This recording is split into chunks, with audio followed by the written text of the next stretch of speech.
sorte l'excès d'eau et qui nous permet de retenir ce qui est utile. Aujourd'hui, il est indéniable que la maladie rénale constitue un véritable problème de santé et que les populations n'ont pas forcément besoin de venir à l'hôpital malade, mais ont besoin surtout d'avoir l'information sur la maladie elle-même, sur l'organe lui-même, qu'est le rein, et de savoir quoi faire et que faire pour se prémunir de cette maladie-là, qu'est l'insuffisance rénale.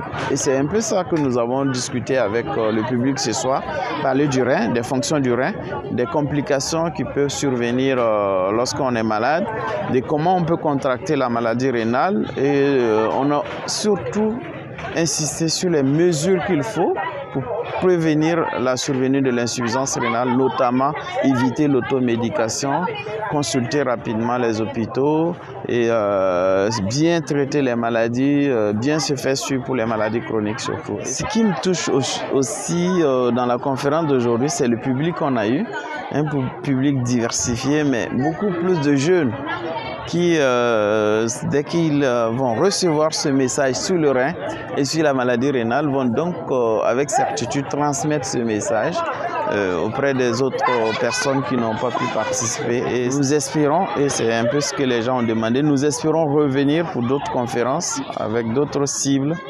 pour passer le message. Ne me répondez pas, vous allez vous répondre à la maison le soir. Amphora et Gawa sont cités parmi, disons, les deux régions qui aussi ont beaucoup de malades qui se présentent sur Bobo-Dioulasso pour des questions de maladies néphrologiques. Donc, à notre sens et au sens donc du conférencier, il était important que Banfora soit programmé. La deuxième raison, c'est que nous sommes dans la journée de la bonne action et donc le conférencier qui s'est porté volontaire et bénévole donc offre gratuitement son temps pour donner l'information juste aux populations pour que les uns et les autres aient l'information sur les maladies rénales.